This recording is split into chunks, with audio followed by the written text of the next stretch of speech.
Donc le livre démarre au Maroc et c'est une histoire qui démarre un peu comme un coup de tonnerre dans un ciel serein. On est dans une famille de cinq enfants, 5 grands-enfants déjà, dont l'un est émigré au Danemark. Il revient avec l'envie de faire plaisir à sa famille, lui s'est enrichi et quelque part il va en faire profiter tout le monde. Il a une tente, il a acheté une splendide tente et il veut emmener toute sa famille à la plage. Donc ils y vont. Tout se passe bien, mais un des 5 frères se noie ce jour-là, à peine arrivé pratiquement sur la plage. Hein. Donc c'est un drame, c'est assez terrible. Et revenu à la maison avec cette horreur à partager, arrive une bonne nouvelle, qui est que le mort, le noyé, vient d'être admis dans une école de gendarmerie qui lui garantit un salaire, une tranquillité à vie. Hein. Donc voilà, bonne, mauvaise nouvelle à la fois. La mère s'emballe, la mère devient un peu folle avec tout ça.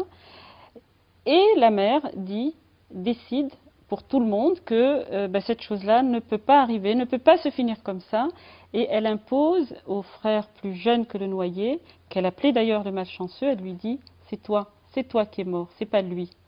Et tu vas prendre la place dans cette école. » Parce que dans son esprit, cette chance-là, c'est une chance pour toute la famille et qu'elle ne peut pas la laisser se perdre.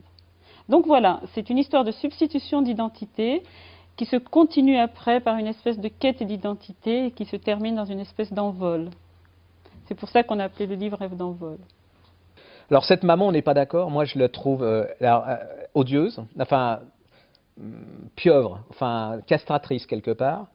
Moi, je suis d'accord, hein, c'est-à-dire qu'elle est toute puissante, pieuvre, elle est toute puissante. Hein, elle a un droit finalement, elle s'octroie un droit de vie et de mort sur ses enfants. C'est ça qu'elle fait.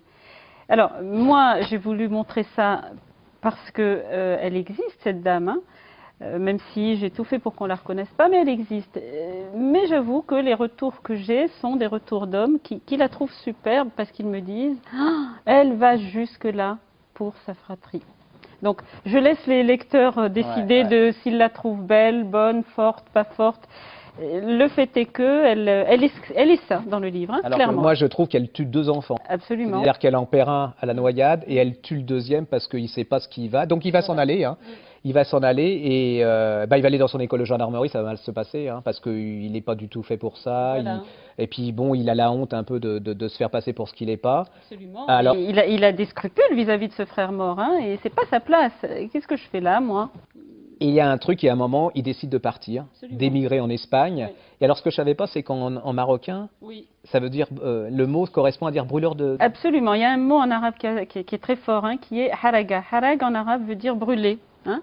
Et alors, on lui donne 2 sens aujourd'hui qui sont absolument courants au Maroc, hein, qui est physiquement, harag veut dire il a brûlé ses papiers. Donc il a brûlé les papiers d'une première vie pour qu'on ne le reconnaisse pas en Europe.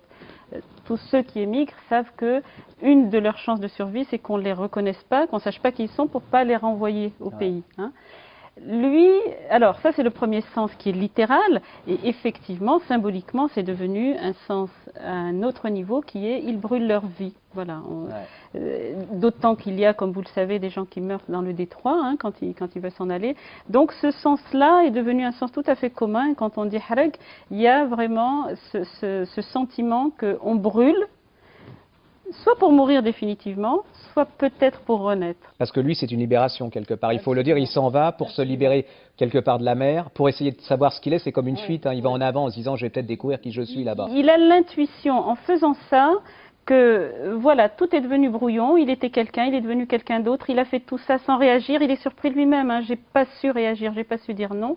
Et là, il a l'intuition que bon, je brûle tout. On revient à ce mot harag, hein, je brûle tout.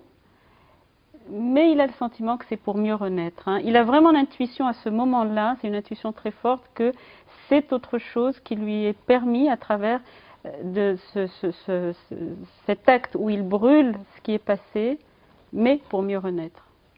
C'est un peu le symbole, moi je trouve, ça se passe au Maroc, Oui. mais c'est un peu le symbole à puissance 1 milliard de la situation de tous les hommes face à leur maman, quelque part, hein. C'est-à-dire, quelque part, on essaye d'exister malgré elle, tout en se disant, en l'aimant bien, on est bouffé entre les deux, À quoi. leur maman, à leur papa, moi Voilà, je peux élargir exactement. le propos, hein. Il va partir, il va se retrouver en Espagne. Alors, vous avez une très belle vision de ce que c'est que l'émigration d'un jeune Marocain là-bas. C'est-à-dire qu'il va faire des petits boulots et il va découvrir sa vie quand même. Il va découvrir le métier qu'il aime, il va redécouvrir le bois et puis il va surtout découvrir une femme. Absolument. Et c'est un sacré pied de nez à l'éducation et à la culture marocaine.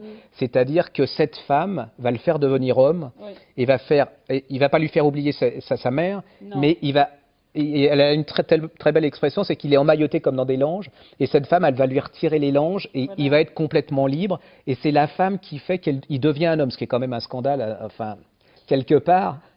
C'est à la fois un scandale, mais si on prend les mots des psychologues, des psychanalystes, de Jung, de tout ça, quelque part, il y a une part de féminité, de masculinité en nous. Ce bonhomme-là, effectivement, il était pris dans les bras de sa mère et seule une autre femme pouvait le sortir des bras de sa mère.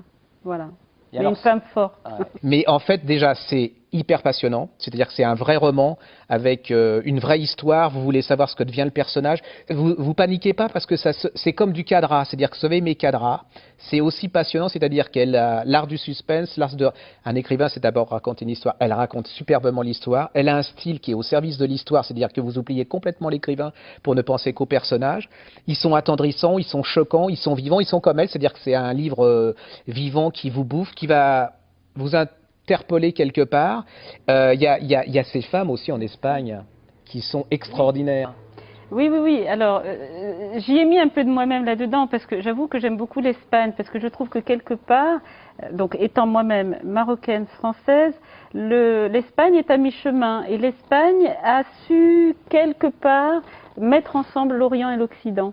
Donc effectivement, ces femmes-là, elles pouvaient être difficilement autre chose qu'espagnoles parce qu'elles avaient ces deux choses que j'ai moi-même du mal à décrire, hein, mais elles ont ce mélange et effectivement, c'est grâce à ce mélange qu'elle aide ce bonhomme. Hein, et ça en fait un bouquin très sensuel. Oui. C'est-à-dire que là, on l'a fait très littéraire, mais c'est...